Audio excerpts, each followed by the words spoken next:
All right, welcome everybody to another episode of the Pimp Your Project stream. Like always, we are here every Friday night. I got the crew with me. I got some great creators, great projects we're going to talk about. First, Sim, how are you doing, brother? It's good to have you back. I'm doing great. Sorry I missed last show, but I'm feeling a whole lot better. Oh And, yeah, yeah, I'm glad to be back, and it's great to be back with great company. hell What's yeah, up, man. Mark? What's up, Kimosabi? Yeah, g'day, mate. How's it going, man? Good, good. So yeah, guys, we're here to talk about some very cool projects. Just say hail to Critical Blast joining us. Yeah, guys, please make sure to like, share, let everybody know we're live right now. I'm gonna go in a little deep dive into I'm gonna start with company men first, and then we'll go on, you know, catch up with Mark about grave robbers. I'll tell you a little bit about the Ace, and then we'll close it out with Sim and Tales from the Napverse, which is getting closer and closer to completion, getting ready to get out to people. And El Gargo in the house. Thank you, brother. So yeah, guys, thank you so much. So yeah, you ready, All Sim? the campaigns are open. Yep. All right, awesome. Let's go check your screen. There you go. Company man. And yeah, so why don't you tell us what this is about? All right, thanks, mate. So, company man, I've described it. I got a little video there that's a bit of a spiel, but I might just talk about it for a sec. It's Suicide Squad meets Homeland meets Body of Lies. More recently, I've been describing it as Strike Back with superpowers. If you guys ever saw that British TV show Strike Back with Blake who played the dwarf in The Hobbit, but he's actually really tall, but they shrunk him down to play the dwarf. I don't know what's up with that. He was a tall dwarf, I guess. Is in this, these rogue mercenary dudes working for the government, tenuously jumping from country to country, doing awful stuff to people because that's what's required at the time. So these guys are metahuman prevention and intervention squad, they're called, but the CIA really just uses them as a hit squad. So you can see it here on this screen. On these pages, you've got Agent Jura. His code name is Icebreaker, but he hates that name and no one's allowed to call him that. And he rocks up at this African nation, and he's actually there to assassinate the guy who runs the nation because he's a dictator who's pushing back against US policy. So they're going to assassinate this guy, and they're going to, this bloke in the suit here, they're installing him as a puppet dictator, and he's going to run the country for them and just push through all their policies and all their ideas. Whatever they want, he's just going to roll over for it. So Jura's whole job is to turn up and kill this guy, but he couldn't just assassinate him with a sniper rifle, or he couldn't just shoot him and kill him because it'd be too obvious that he was killed. You make a martyr out of him. They need to make it look like an act of God. So they send Jura, they send the Icebreaker. And he was a operator before all this, but he had an accident on a mission up in the Arctic, and his body was reduced to really severely low temperatures. The treatments they used to save his life meant that he can no longer stop producing a constant field of intense cold energy. So he just, unlike Mr. Freeze, who requires cold, he's the opposite. He pumps it out. He's just like a walking ice age. So he, g'day Chase. I think that's his third time in a row trying to catch me on a stream today. He was up at like, I saw him in a chat somewhere. He said it was like 4 a.m. He was still up. I was up because I was putting the finishing touches on the campaign. And I'm like, that's why you haven't caught me on a stream, man. You probably only just woke up. And so he can focus the cold field in a direction, or he can just shoot it out of his cold gun. He uses the gun to channel. So here in this, you see him focusing the cold towards the dictator. The dictator freezes, his whole body shatters. You can see his intestines coming out the side there, his hands snap off at the wrists, and he just shatters across the stage and sends people fleeing and screaming, which is exactly what they wanted. Now it looks like this dictator's been killed by an act of God, and the next guy that comes in is the chosen one, isn't he? Of course, everybody's going to bow down to him. This is what I call the James Bond intro. This is the first 5 pages of the book. And Jura turns up and he just does something really, really cool, really competent. It shows that he's got powers, he's got abilities. But he kills this guy, and then he gets a call from his boss, this shadowy figure that says, you've got to go to Nigeria because one of our agents has been nabbed and we need you to get intel off him and then kill him so he can't talk to anyone else. I mean, these guys are ruthless. They're brutal mercenaries. They don't care. They're happy to just... They don't rejoice in killing, but they don't feel anything about it. They just don't even worry. If you send them to kill someone, they're like, okay, cool, I'm getting paid. So he's getting this call from his boss, and you realize, oh, this is his 9 o'clock appointment this morning. Like, this isn't even his whole day. He's got other stuff he's got to do. Killing a dictator, installing a puppet dictator, heading off to Nigeria to kill an undercover agent, going somewhere else to do something else. So this is the James Bond intro. This is just him doing something really cool for a minute, showing you that he's a competent character. He's one of the protagonists. And then after that, when he gets the information from the guy in Nigeria, this guy says, there's a terrorist attack coming. It's imminent.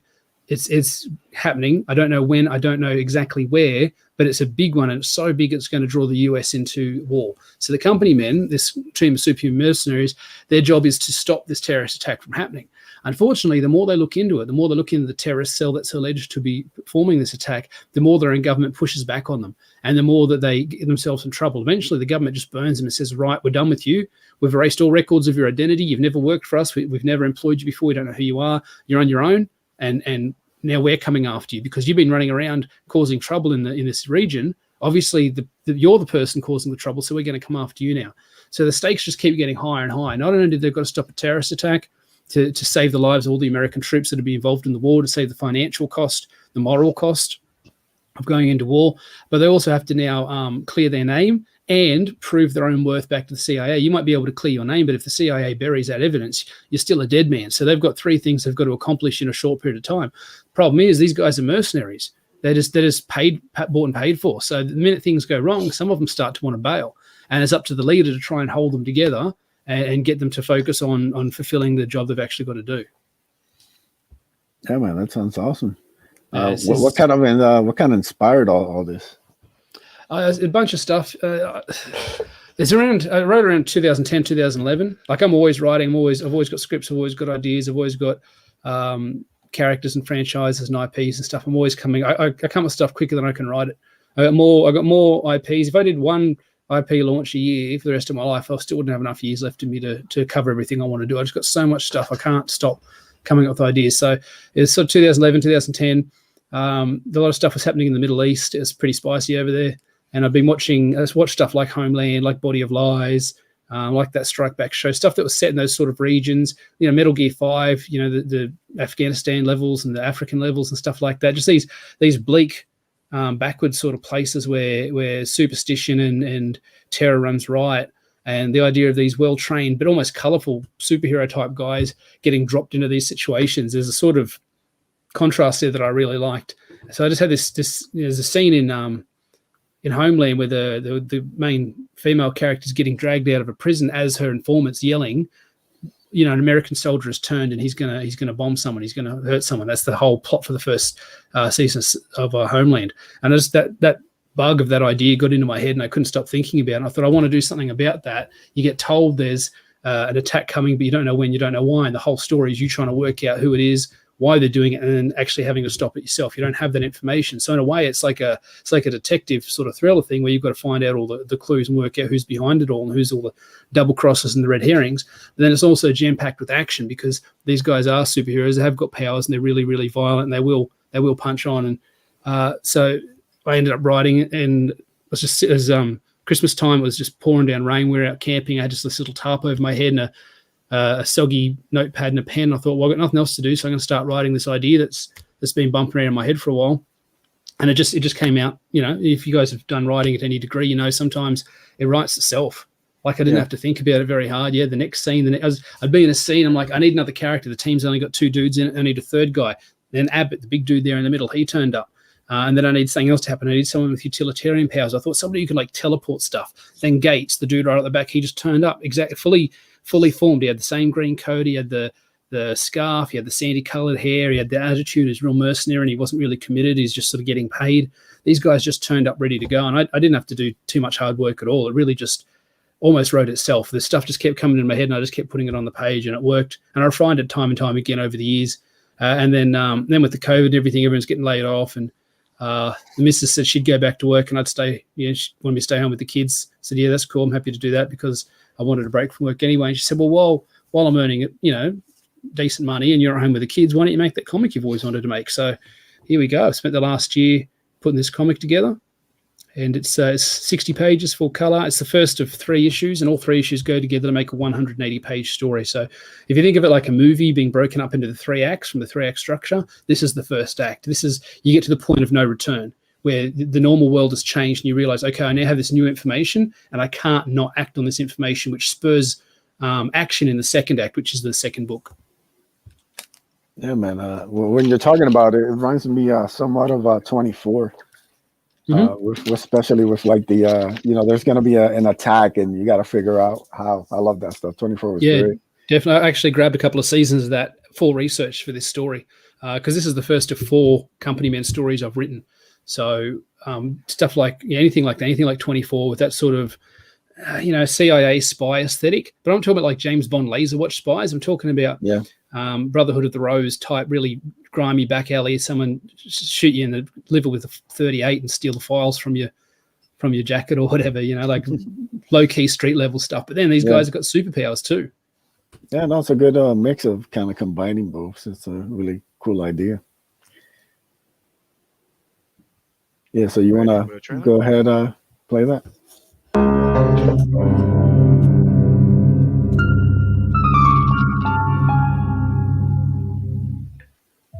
G'day everyone, I am the man called Chemo Sully, the man with a plan from the land down under, and I'm here to talk to you about the Company Men, Dead, White and Blue.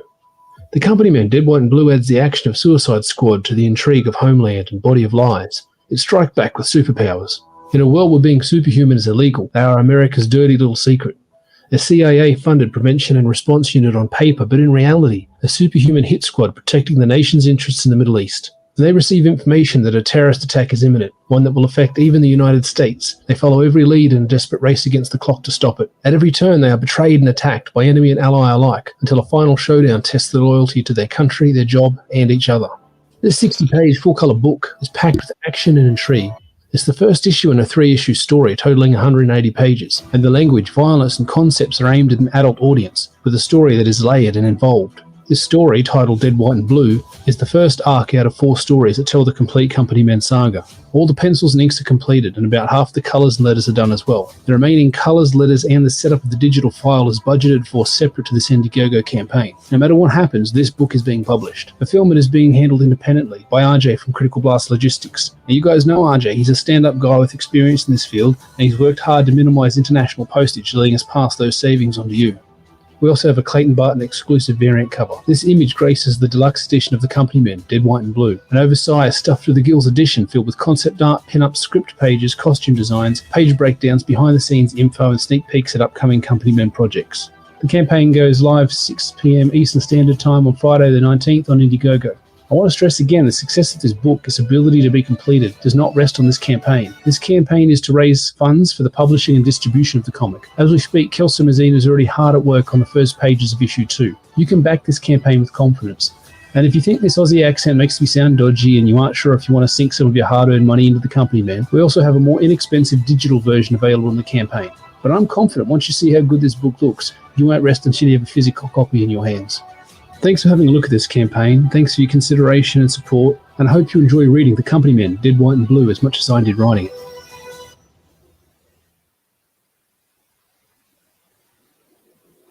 it. All right, there you go. So you launched it earlier today, right? A couple hours ago on Bancroft's channel? Yeah, probably about maybe 4 or 5 hours ago. Oh, nice. Yeah. So it's doing pretty well. You want to scroll up and find out where we're at right now? 2,640 Oh, nice. US. Yep. That's very good. It's tricky because all I got to put all my values in Australian dollars. So, like I put in the goal in Australian dollars and it ends up being like $3,787.45 in American. It's real particular. Yeah, 3,355 Australian dollar reduce. There you go. Very cool. That's the official currency in Australia. You've probably seen our Monopoly money with all the colours and the plastic and the dollar alfoil reduced. Yeah, or us it's Monopoly money. Yeah, it's a real thing. Yeah, so I was really happy with that response. Really appreciate Bancroft having me on, and I appreciate anybody having me on really. And this is a great way to start off. We hit 50% funding within the first 2 hours, and I wouldn't be surprised if we get funded within the first week. I still think it's possible to even get funded in the first 24 hours, but if I don't do that, I certainly think we'll get funded in the first week. Yeah, so on the art team, we've got Kelso Mazzine from Brazil doing pencils and inks, and we've got Dia Lima doing colours. Just everything just bright and pops. It's got this great South American aesthetic. Like, it's interesting working with people from different cultures. Just the way they bring their own visuals to it, stuff that I necessarily wouldn't think of. So this bit here, I brought the Company Men on to join with Greg Levitre of Gun Demon fame with Form Braincage Studios. We've also picked up Chris Oak and Stefani Renee as 2 other creators. We've also got other creators working on future releases. So Company Men's going to be the phase 1, wave 1, step 1 release. Gun Demon's going to be, wave 1, step 2. So those 2 books are going to come out this year, and it's going to be the first release from Brain Cage. It's a shared universe. These characters are going to cross over and interact. And although there's going to be events and stuff, and there's going to be tie-ins and that, but that stuff's all going to be separate from the main books. That's something that's always bothered us, and I'm sure it's bothered a lot of other comic fans. I remember reading this fantastic Greg Rucka Wolverine run, and he's just acting as Logan. He never wore the costume once in the whole run. It was maybe 2 or 3 years he did this run, and it's just Logan bumming around America, stabbing people up with his claws, riding on his Harley and getting laid. It's just, he was so alpha, it was so awesome as a fan. Always in street clothes, just plain clothes. And then House of M happened. So halfway through a story, they just dropped House of M on me. And then after that, it come back and it was Civil War, and I was like, nah, I wanted this one particular Wolverine run, and when it ended, I didn't want to be on the book anymore. So we're not going to have stuff come along and interrupt the stories. The stories are going to happen, but big events are going to happen simultaneous to it outside of the main books. And while we might reference the fact that those events have happened, the way that, say, in Luke Cage or Jessica Jones, they talk about, the big green guy. Obviously, they're talking about the Hulk, but they can't mention him. So they've referenced the fact that he exists in the world, but his existence doesn't change their story. Same sort of thing. This stuff's all going to overlap. It all matters. It all interconnects. We've sat down and we work long editorial type meetings. We make sure everything fits and everything's copacetic. But at the same time, I never have to worry about some event coming along and derailing my plan. So it's good to be able to work with a bunch of guys like that. Greg's a fantastic networker. He's an amazing hype man. He's got heaps of energy. He's got lots of contacts.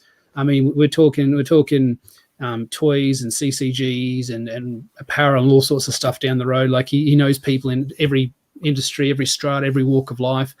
He's like a people collector. There's people that just collect interesting people into their circle. He's one of those guys. He just seems to know everyone, and he's got some big plans and where he'd like to see all this stuff go. And so we've brought our characters on to join this universe and go along for the ride to create the first, if not the first, and at least the biggest shared universe in all of Comicsgate. Yeah, man, that's really cool. I like I like that you got Chris Oak, man. I'm a big fan of Chris. Yeah, he's amazing. Yeah, he's super talented, and definitely you guys put in a lot of thought and a lot of planning into this, which is always cool. One of the things that we've seen sadly is seems like some stuff has been rushed out. It's not being allowed to cook as much as it should. So it's nice to see people taking their time and really have not just this book, but more stuff in the future planned out. So yeah, it's all planned out, and all the pre-production work's happening now. So this is something that I say is an advantage to a Brain Cage title, is that it's all front loaded. Like a lot of money goes in at the front end of the project to make sure it comes out good by the end. I'm not, like I said in that video there, like my book's 100%, the art's 100% done. It's just colors and letters that I'm about halfway through. I think I've got a little graphic there, and it says like half the colors done, 25% of the letters are done.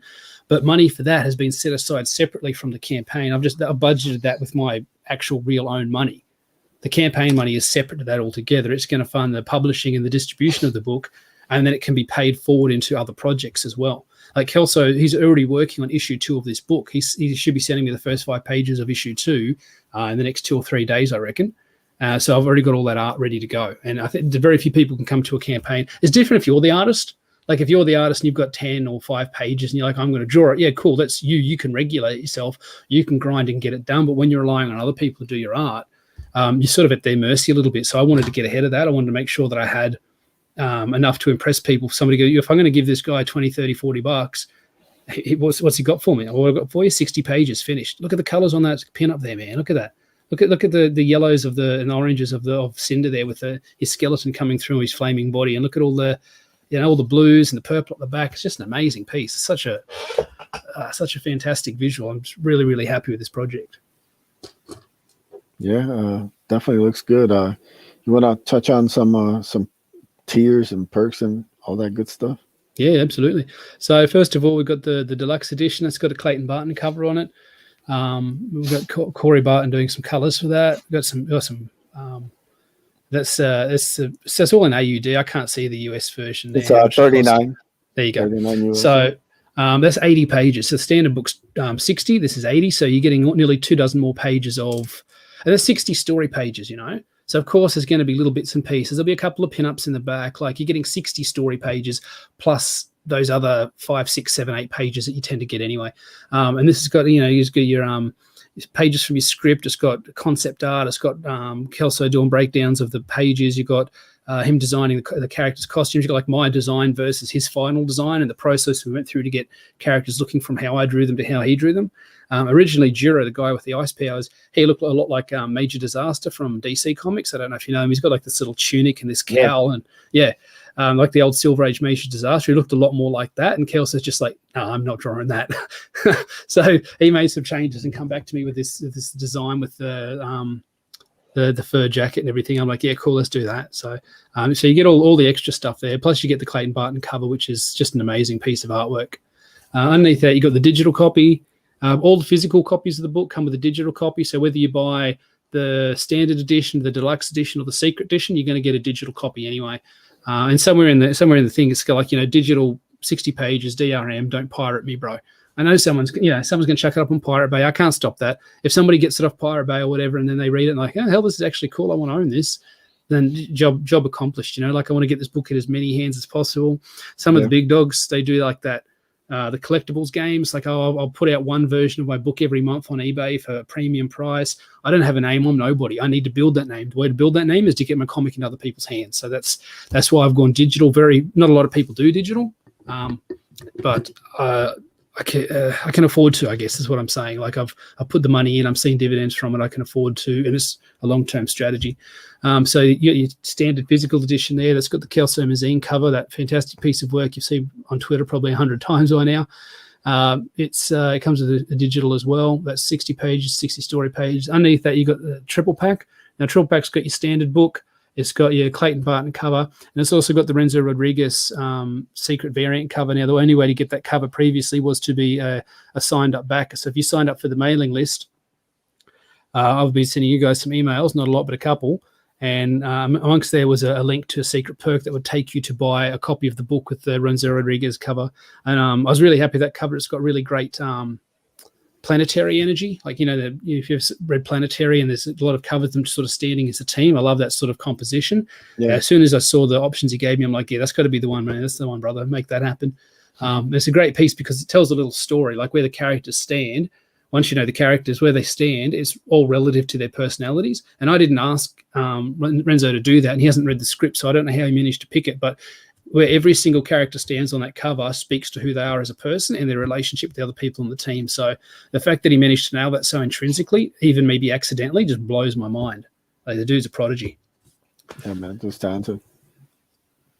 So we got the original art page there. So Kelso sent me over a bunch of original art pages, Bristol board, pen and ink.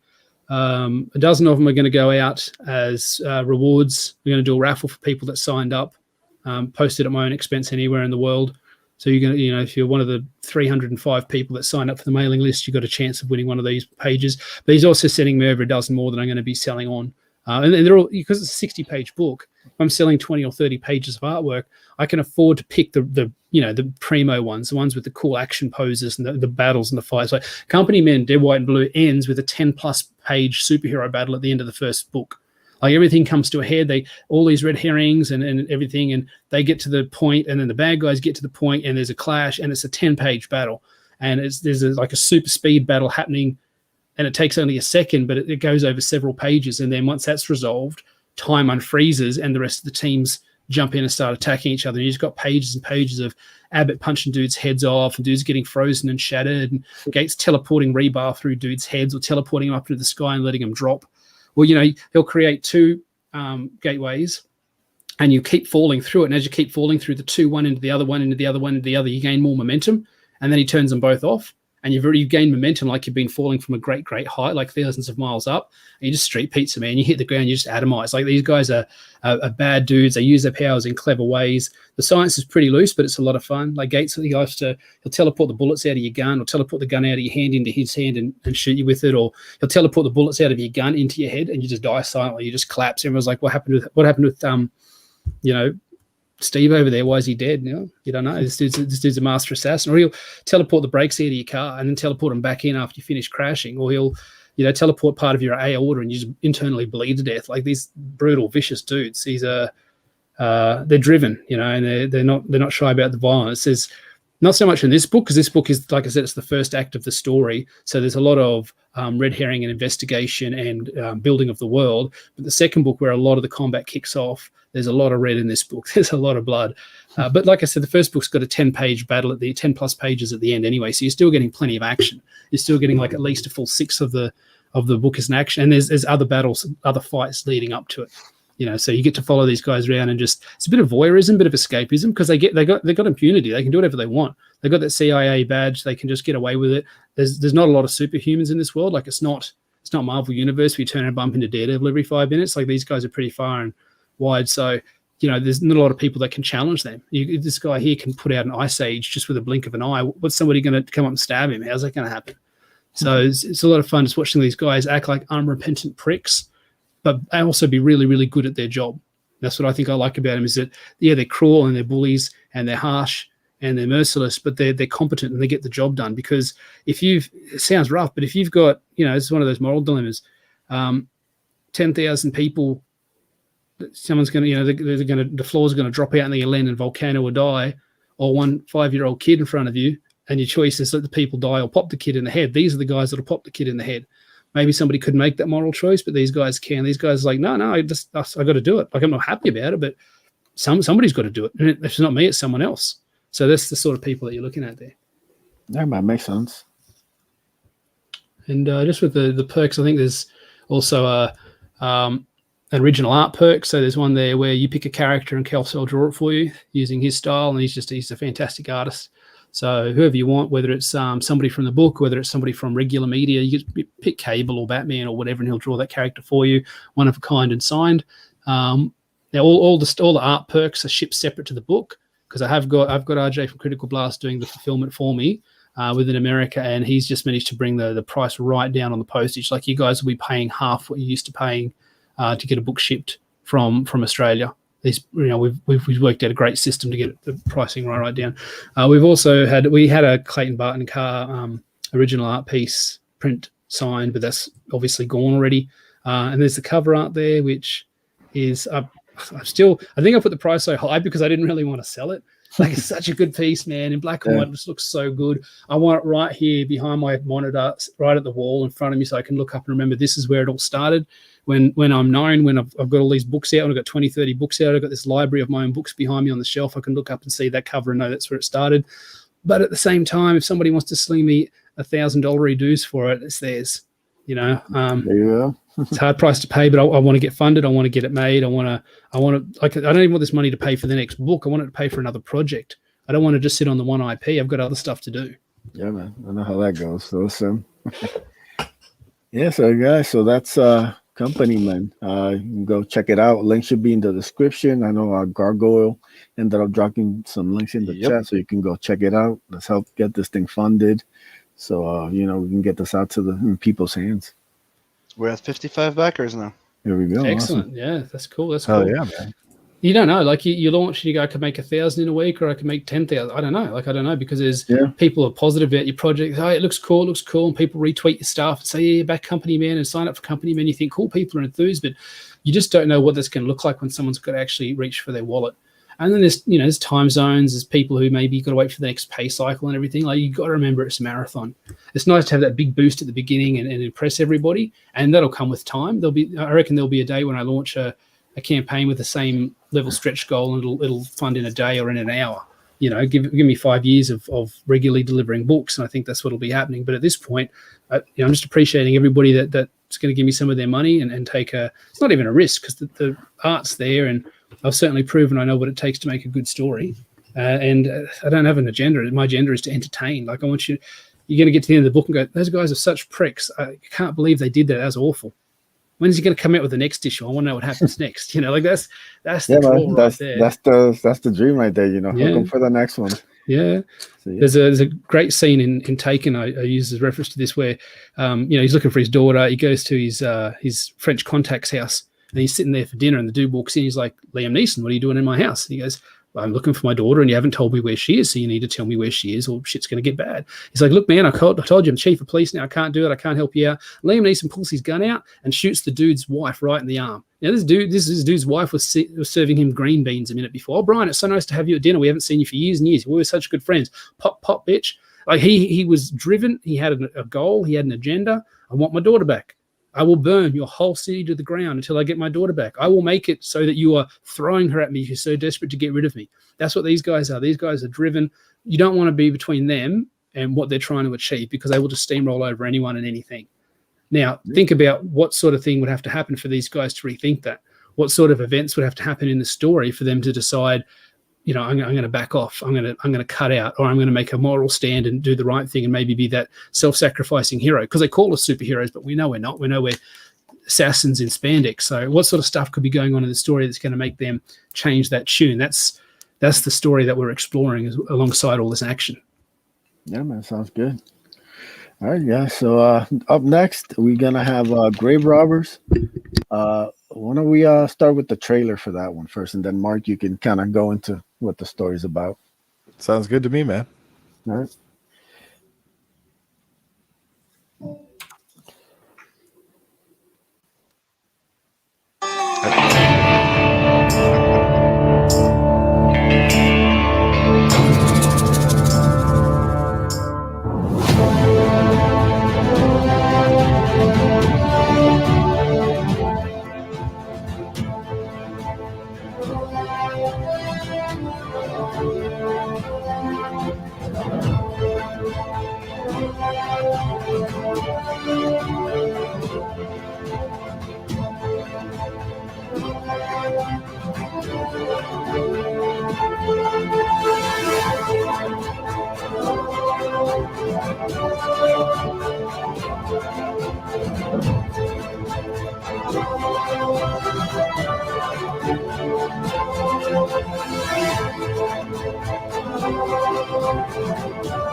Hell yeah.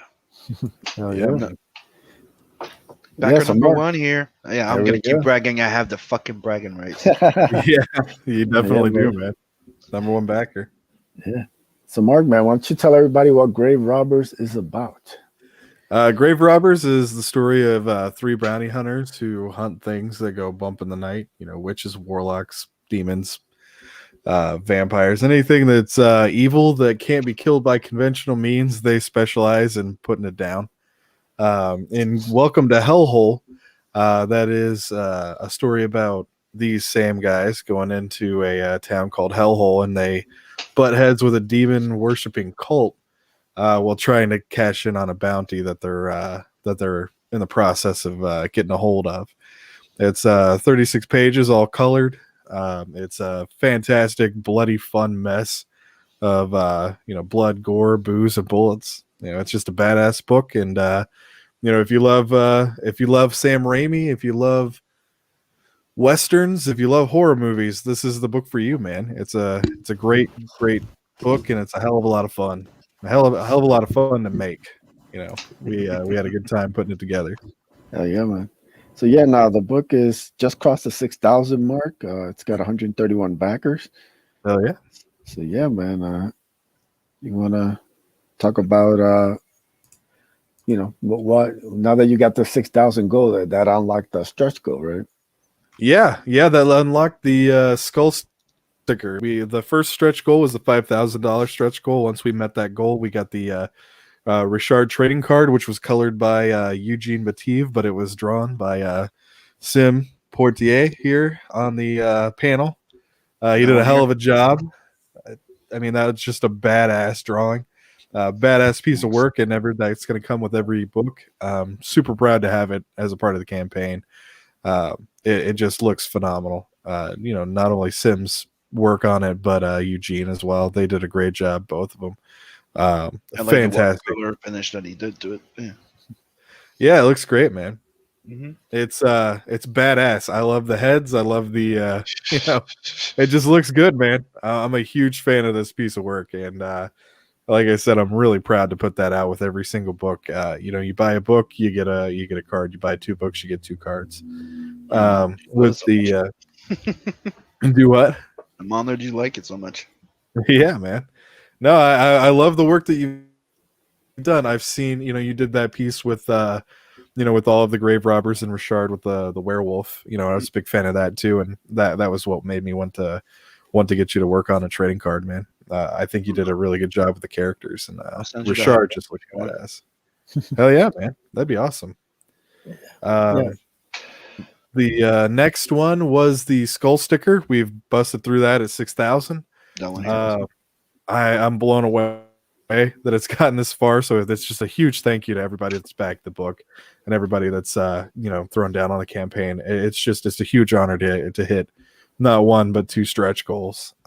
So everybody that gets the book will also get a skull sticker. You see it right there. That's the sticker you're going to get. I'm going to try to shoot for a 5x4, or I guess it'd be 4x5. I don't know dimensions. It'll be the skull. It'll be pretty cool. It'll be a nice big sticker you can put on, whatever you like. That's going to come with everybody. Anybody who's backed the book already, anybody who backs the book in the future, you're going to get that stuff. We're working towards the next stretch goal, which is the soft cover stretch goal at 6,500. But at 7,000, we're going to do the Preston Acevedo pinup for Amanda Lynn right there. That's going to come with every book. I'm thinking like 11 by 8 by 11. So that'll come with every single book. It's gonna be really cool. Send that out with everybody. So we're working to some really cool stretch goals, but we've got some more new pages and stuff like that, new stories that are going to go into the book as well to bump up that page count. So you'll get your money's worth. We've got a couple of ideas for I have a 5-page Welcome to Hellhole. It's a Road to Hellhole prequel to Welcome to Hellhole. There's a 4 actually I think it's 4 pages short story called False Dichotomy, which is a fun little story about a superhero and a villain, but it's that has nothing to do with the graveyard. Grave Robbers book itself. It's just kind of a fun, little addition that I think people will really enjoy.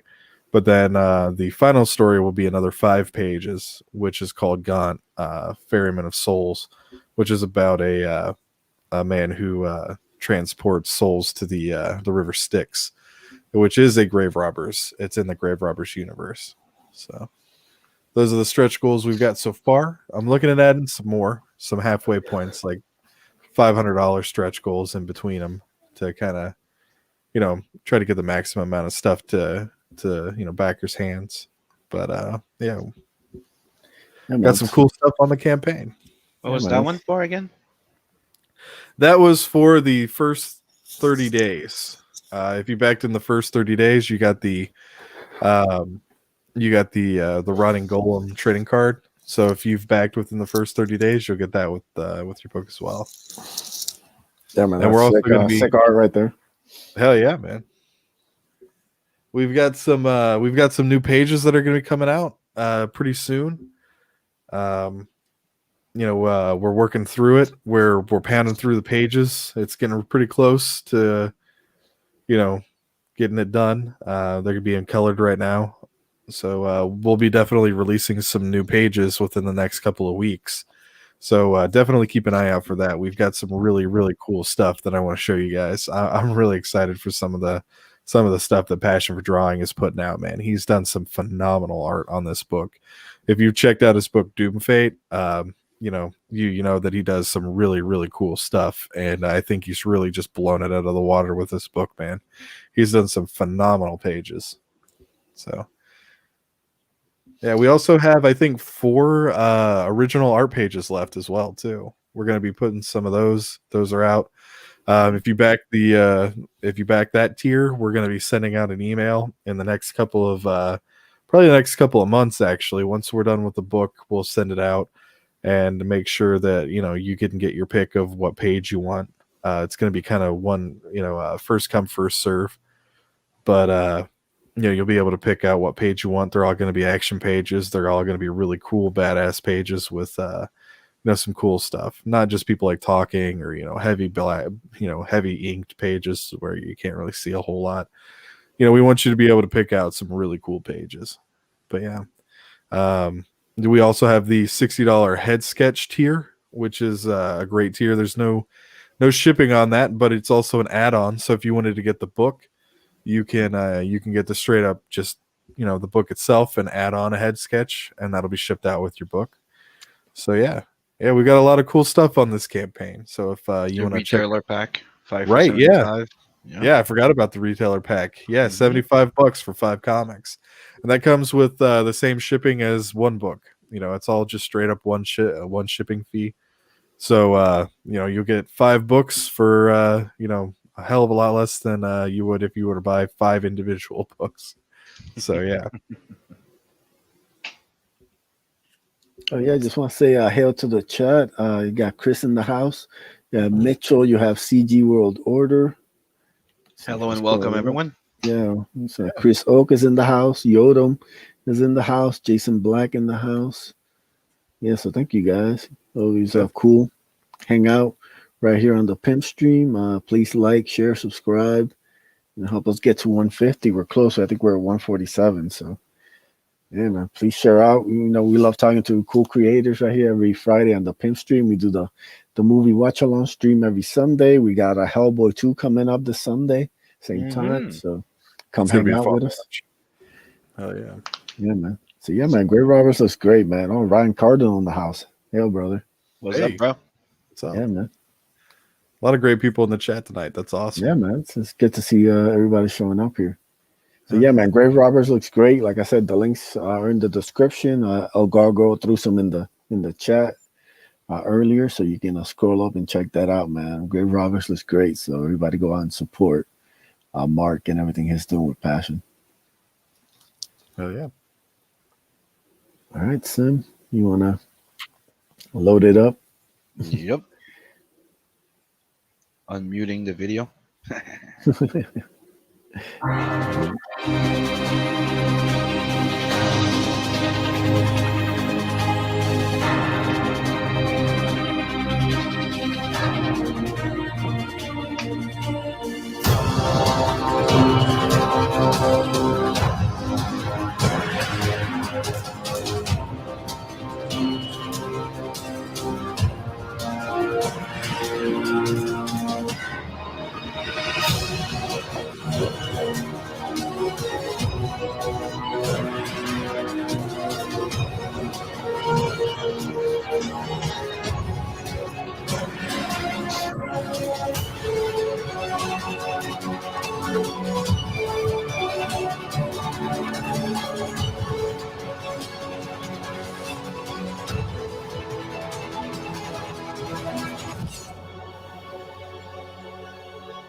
Ooh, yeah. There we go.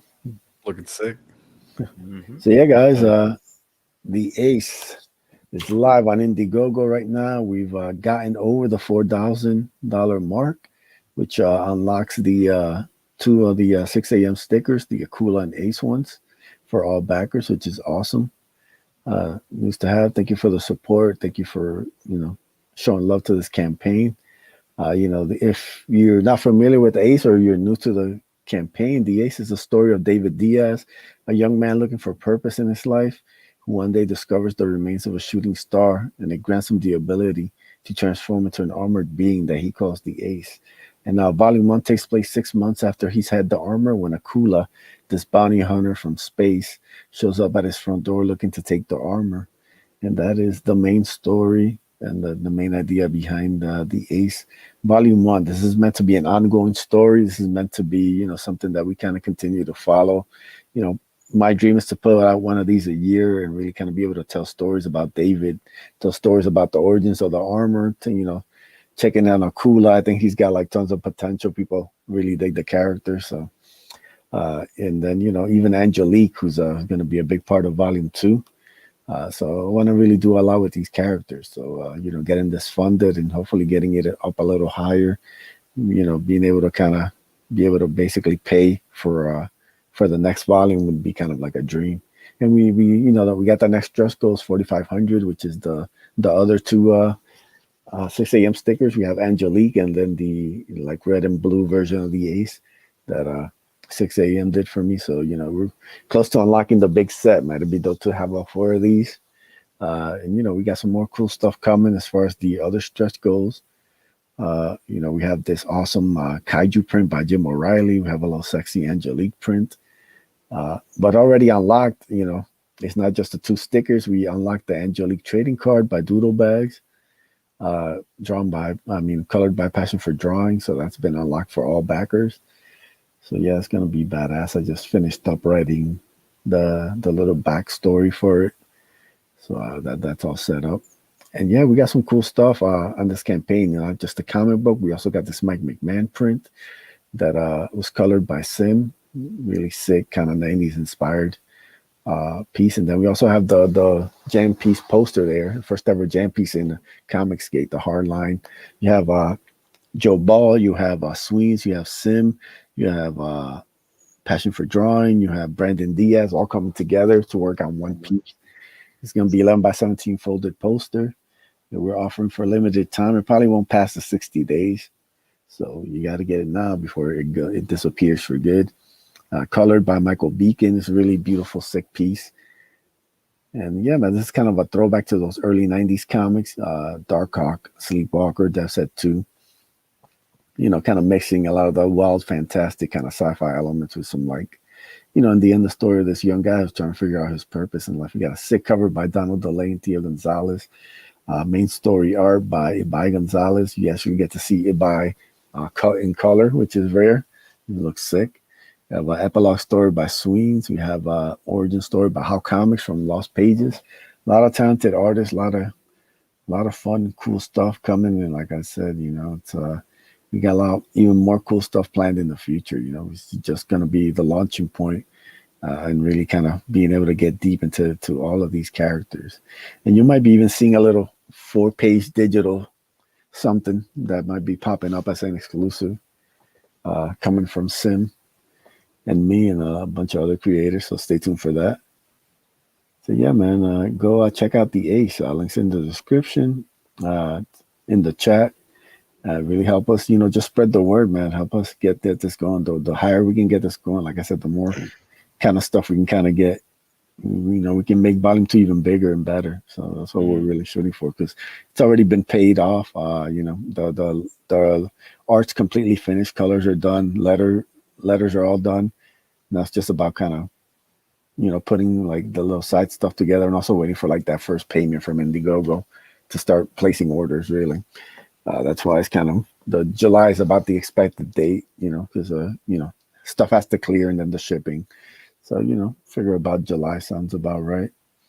But yeah, all the heavy lifting is done now. It's just about kind of making this as getting as much bang for people's bucks. So yeah, CG World Order. I know you love that cover, brother. You might have convinced me to maybe do something of a print or a poster for this.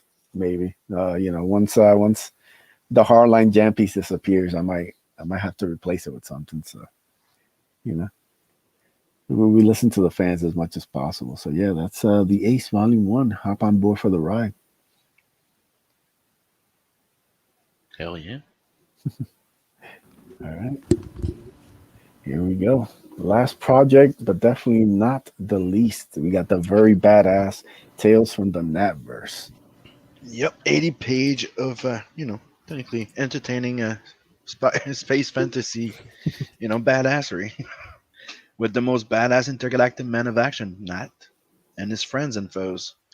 One of the fun things is you're gonna have 5 short stories each issue, and you're gonna meet new characters. You're always gonna have Nat the Merc and a few other characters, but you're gonna be meeting characters that could be friends or even end up being foes in the Nat the Merc series. And right now in the plans, it's you're gonna have 3 issues of Tales from the Nutverse, which is gonna set up everything in the universe and everything for the actual series. So after that, you're just gonna follow and discover, as Nat tries to discover his past, his origin of the blue thing on his arm.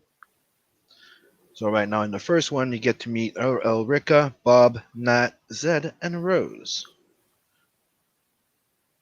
The first 3 story were previously published in hold on. Now, the first Not the Merc story was previously published in 2012 in Zidara 9. The second one was followed after, and Elena Rose, the Space Pirate, published in 2015. Those are all being recolored and relettered, so they're technically all being remastered. The only one that's staying in black and white, it's number 2 because it's all penciled, and it was always meant to be because it's part of Nat's origin. So it's kind of like a wink as, it's part of the past, so, no colors. Yeah. And then after that, you get the new Royal Rumble, which you get to meet Queen Elrica, and that's a 10-page story, and that's colored by Michael Beacon from Seven Legions.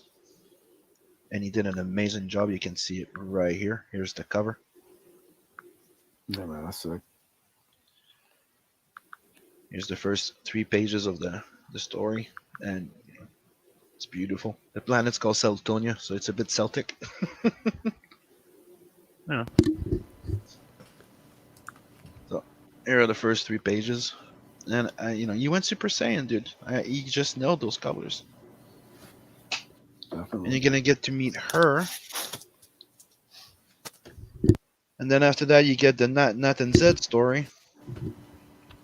Kind of went too far. Here's the cover, colored by Scotsman. You also get the first 3 pages fully colored right here. If you can see here right there, there's a hangover Alf leaning against the the Borderland boxes next to the Thundercat battle tank Yeah. and all those stuff. If you're gonna have fun going through the background here, you have the Planet Express here. You have the Doctor Who. You have Bender hiding right there. So when you get that book, have fun because that page is at least, I think, if I remember, there's 75 Wow. little things hidden there. That must have been Like, fun to draw. Yeah, it was. Like right here, you have the Blade Runner gun, Captain Harlock's blade gun right there. Yeah. You have the Grim Reaper comic book, heavy metal box. So have fun. There's a whole bunch of stuff. I like the to do coloring that stuff. really suits the art style. It's just so, I don't know. It's just, I've never seen anything quite like it. It's just got such a vibrant color scheme. I don't know, but at the same time, it looks really, really alien. There's a thing like it's hard to make something and say that's alien without it looking like something that we already have on our world, because we draw from the only inspirations we've got is the stuff around us. But I think it's like the sort of the blue green of his arm and the contrast with his hair. Like wherever he goes, it just seems very high concept, very, very classic spacefaring Flash Gordon type stuff with like a heavy metal Lobo edge. But it's one of the things that we always try and show is that he's not a regular ginger. He's a fiery ginger, right? So it's one of the things that Scotsman put the emphasis on. So you know it when you see his hair. It's like it's peculiar. It's special the way that it is. But one of the thing I think that why, because you kind of put your finger on it. I think because we're both me and Scotsman were really big fan of heavy metal and all that gritty type of comic books, right? So we like those flashy colors like Lobo and all those stuff, right? Yeah. But we're also big anime fan and Red Line and stuff like that. So we try to have a perfect mix between the European type of comic and the anime finish. because he knows that that's my inspiration. If you look at my style, my art style, it's like a hybrid of American comics, European comics, and anime. It's not manga, it's anime, because I Yeah. love Madhouse, right? So that's what he's doing, but with his colors, and I think it's just pushing everything to another level. It just makes it like if you're watching an anime, but if it was to the level of heavy metal. Sure. I see that. Yeah, so we got a question in the chat. Mhm. Mitchell asking, I was looking at the sketch cover, but it was kind of vague. What kind of sketch is that?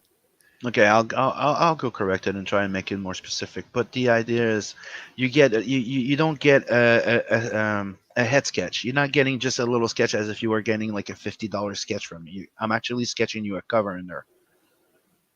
So you get to pick the main cover. Let's just say you want Elrica as the main character in there, right? So she'll be the main. She'll be the main character. I'll draw her in fully detailed, and I could draw Nat after. But the cover is both sided sketch cover.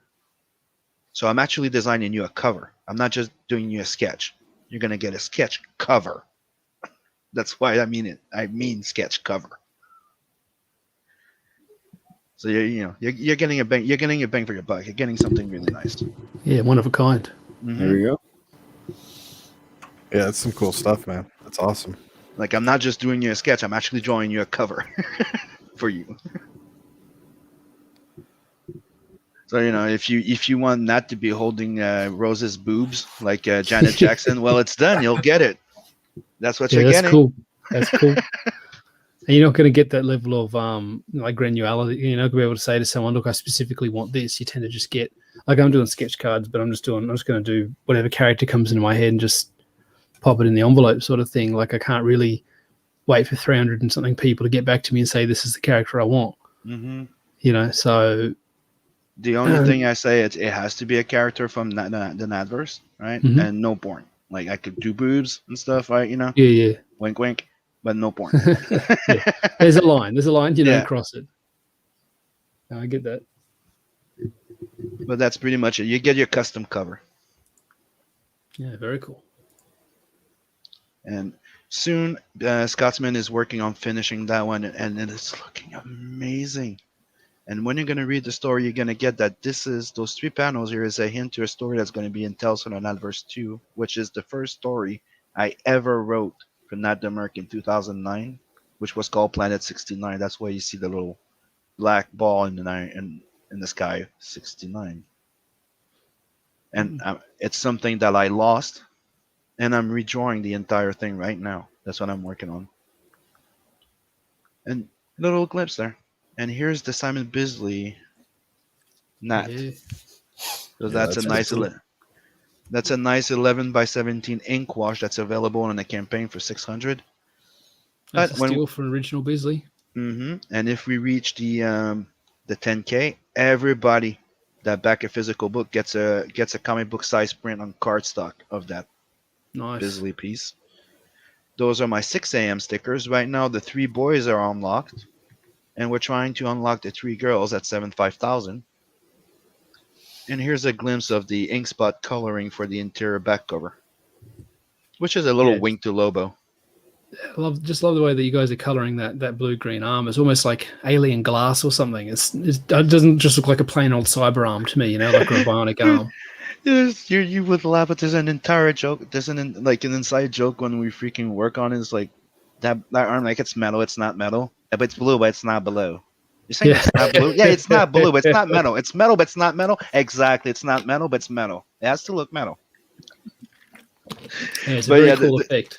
There's a specific reason to it, and you'll get to know all of it in the book. The only thing I hint to it's not a cybernetic arm. He's not it's not a cyborg. Cool, because that'd be like the most, I suppose, standard way you could go with that idea. Yeah, it's just like you said, like it's a bit of an alien metal type of thing. And here's the ink spot painted cover that he's doing over my pencils. That was supposed to only be a variant cover for the second issue, but I liked it so much Mm. that now it's a print that everybody gets with the physical book. So if you back the book, you're getting a comic book side cardstock printing of this cover. It's just freaking amazing. It is, even the detail on the pod buildings up the back there. Like, you don't look at it Mhm. a lot, but there's so much depth to those. And he didn't have to do all the weathering and the scratches and the digs and stuff. But like, That it looks like the canvas in there, the canvas yeah, texture. got a nice texture. It's beautiful. And all those little colors that you see there, those are all deleted. They're getting recolored by Scottman. So that's the thing that changed from the original launch of the campaign. Mhm. This was going to be reprint as if, because that's all I had.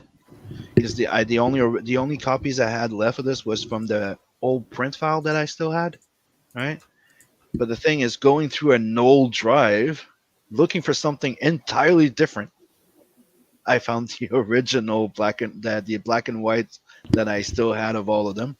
So I decided to get them recolored, and same for that one. Elena Definitely a Rose. good move. Definitely the right move.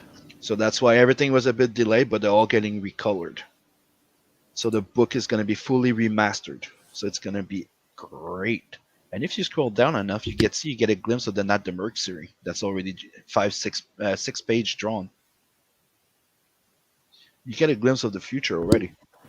You've got a great structure, your stretch goals, your big money perks and everything. I think this is almost like an ideal campaign setup. Like, if somebody is saying, how would I've never done a campaign before, what should I make it look like? I mean, you've put other books out, though, Sim, so you've got sort of that experience and maybe a little bit of money in reserve to draw upon to do some of this stuff. But I think it's very, very well put together. I think somebody could look at this and use this as sort of a roadmap for how to do their own thing. Because it's not something that you know how to do if you haven't done it. And it's not always easy to find that information when you are putting it together. But there's also the fact of, like, you do your first campaign, you learn from your mistakes, you have a lot of friends, we all talk in the back, we all experiment, we all help each other, and we learn along the way, right? Mm-hmm. So when you get to your next campaign, you kind of like, every you get it worked out. You would kind of say, It's true. You learn a lot. yeah. I'm sorry, it just it's I kind of trip on my wording there for a sec, but yeah. Yeah. No, I got what you're trying to say, man. But You're doing all right. everybody's helping each other, and like sometimes Mars gonna go, oh, maybe you should put that image in, like I never freaking thought of putting that Bisley piece in there. To be honest, Ace was one of the first one with Steve. Is like, dude, why the fuck aren't you using it? Like, Yeah. it's just a piece I bought. Like, put it on a goddamn campaign. And Yeah. it's stuff like that you learn, so be receptive, people. You just start checking into, you could say, listen to other people, like, the Bancroft show and all those also. Yeah, and most people within the community are really forthcoming with that sort of stuff. Like, I can't think I've never heard anybody say, I hit up such and such, and they said, get out of here, scrub, not interested in talking to you. Like, even if they've always got time, they've always got advice. You got, Rob on Replicator over there, he's put together his little document to help you get your crowdfunding campaign from where to go, like even before you set up the campaign, just like how to build a platform and that sort of stuff.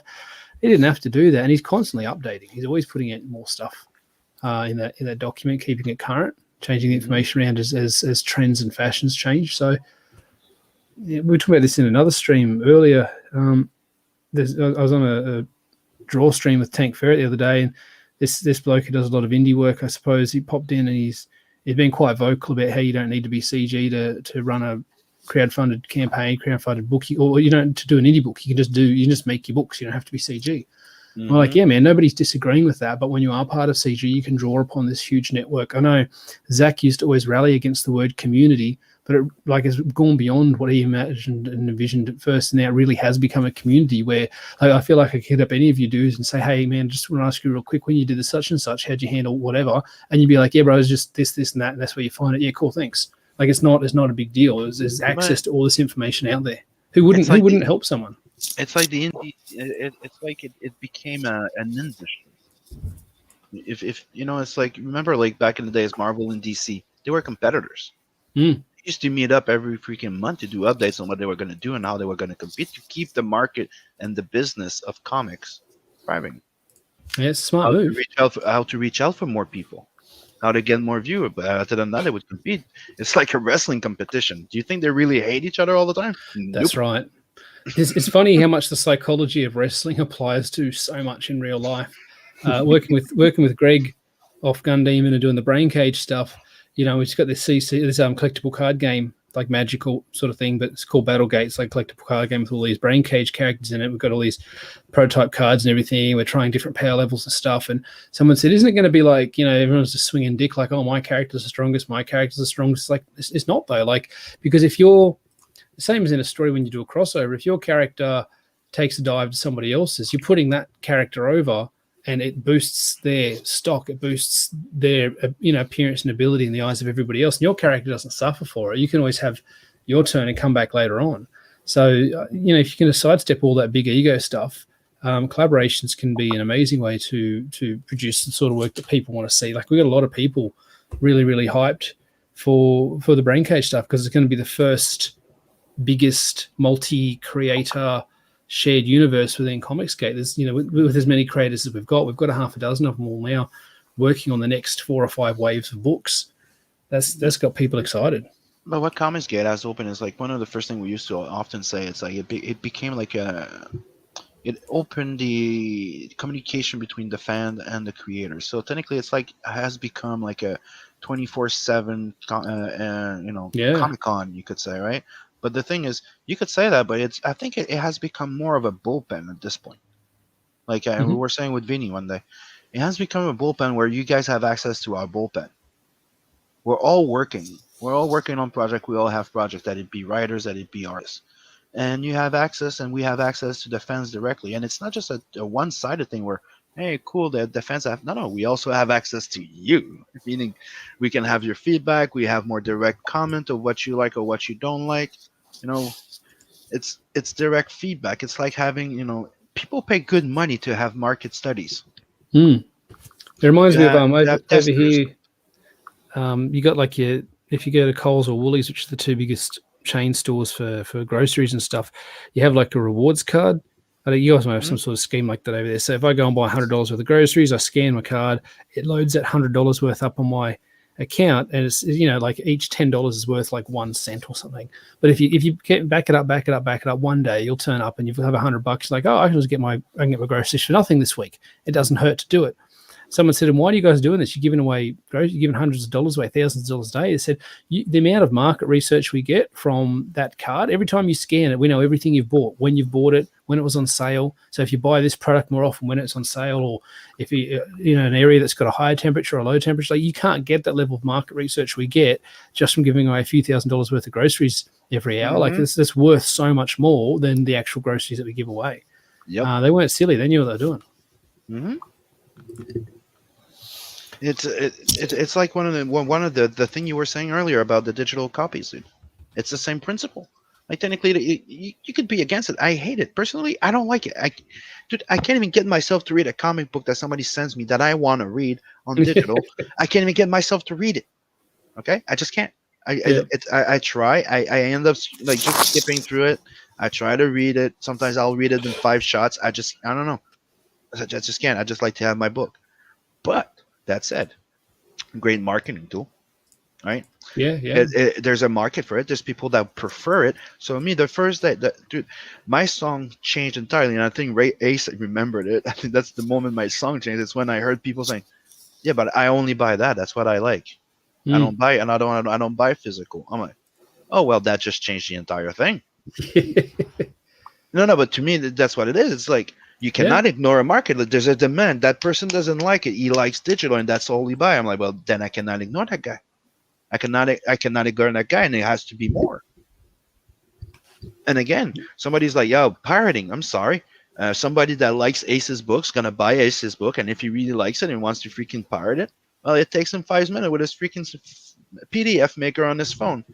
I know there's better thing, but it takes 5 minutes with a cheap PDF maker on a cell phone to flatten a comic. That's it. And you make a full PDF. Okay, now what they say, it's, talk about it good, talk about it bad, as long as you talk about it. So, it might be spreading in a good or bad way, but it's spreading. So the more it spreads, the more people hear about your thing, the more people read about it, more people want it. When there's demand, that's where it starts. It's all about creating demand. Anything you sell, it's about creating a demand for it. Yeah. So there's 100%, 100%. Which is why we've got to build, we build our platforms, we do this cross promotion, Yep. and shows like this are so important. I mean, you might look at my campaign and say, hey, it looks cool, the colors look cool, the art looks cool, but if the story doesn't hook you, like, I know there's some people who buy a book because they like the art, but I think they're not in the minority, but it's not enough of a market. If they're going to buy a book just because of the art, then they're going to buy like an art book. He get Chris Oak to do a 40-page art book. Like, he's still got to have that hook. You still got to, like you said, marketing, you still got to be able to have that elevator pitch, that one or two lines where you say, hey, this story is about X who does Y for Z reasons. And in the back of your head, you go, that sounds cool. I want to read about that. Combined with the amazing artwork, this is definitely something I'm going to pick up. And like another thing I used to say, it's the fact that, people forget that we need to think after and after market. Just the entire idea of funding a comic is not just for pre-sale. You're supposed to be thinking about creating a market and being able to get more readers after your book is funded and created, right? And by doing, if you don't do that, then nobody knows about your book, so it's not growing, and there's no demand, hence no value. It's like saying, Cyberfrog could have he made, like, let's do an example. Cyberfrog made $1 million with his first campaign, right? If after the book is done, he doesn't do anything else, he doesn't, distribute it, Cyberfrog dies off. That book never worth nothing. In a few years, it's not going to be worth nothing. There's no demand. Nobody knows about it. How many bins are filled of stuff like that? That's right. And you see it happen. Mm-hmm. Yeah. All right, guys. We're over the hour, so we're gonna wrap this up.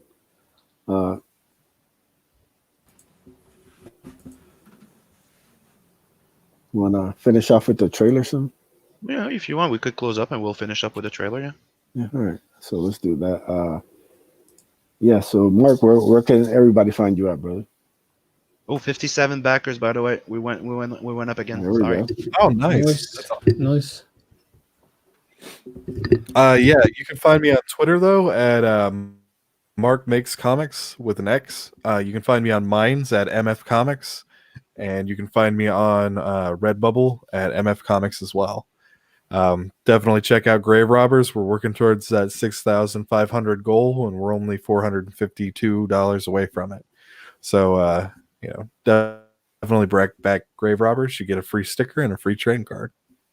There you go. Kimosabi, where can they find you? Yeah, Lee Byron Carver over at Twitter, and Kimosabi Returns on YouTube, where I do critical video reviews on indie comics, CG comics, indie comics, anti-comics, SJW comics, whatever. If it's indie and it's a comic, I'll do a review on it. I don't mind. So we've got the company Men, Dead, White, and Blues just launched today. It only launched maybe about 6 hours ago. We're already at 67% funded, which is fantastic. So hoping to get across that 100% line in the first 24 hours would be a really nice little soundbite to sort of say that's what we managed to do. But regardless, 100% of the art's done. The rest of the colors and everything has been budgeted for separately. So this book is getting made one way or another. It's just when you guys want to jump in on it. Awesome. So you can find me at Edwin Aces on Twitter. I'm on Minds at Drawing Aces. You can find me here every Friday night on the P.I.M.P stream with Sim. Please sub, share, all that good stuff. You can also sub to my pro wrestling channel, Indie Wrestling Matters. I believe I'm about 25 subs away from 6,000. So you guys want to throw a sub over there, help me get to the 6K goal. We'll do a cool giveaway for everybody. And most importantly, back the Ace on Indiegogo. You'll find all the links to all the projects in the description. I'll go through some in the chat so you can scroll up and catch them there. So make it nice and easy. And Sim, sign us off. Yeah, please, people, don't forget to like, sub, and subscribe. We're doing a nice giveaway when we reach the 500 sub. Go support Telson and Adverse. And don't forget, there's always Doodle and Chill on Sundays. Oh, yeah? Yep. And the watch along Sunday. Oh, yeah. Hellboy 2. I'll do that. I love those goddamn movies. So, have a good night, everyone. See you all very soon. Peace. Later, guys.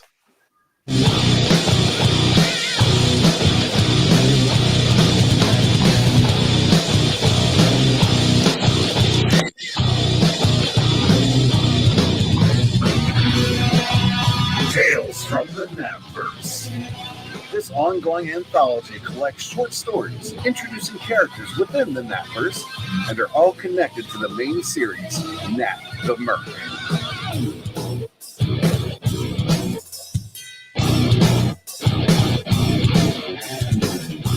This 64-plus page perfect bound anthology series collects short stories introducing Nat, Lawani, Rose, Zed, and other characters within the Natverse that you'll get to know and love in this prelude.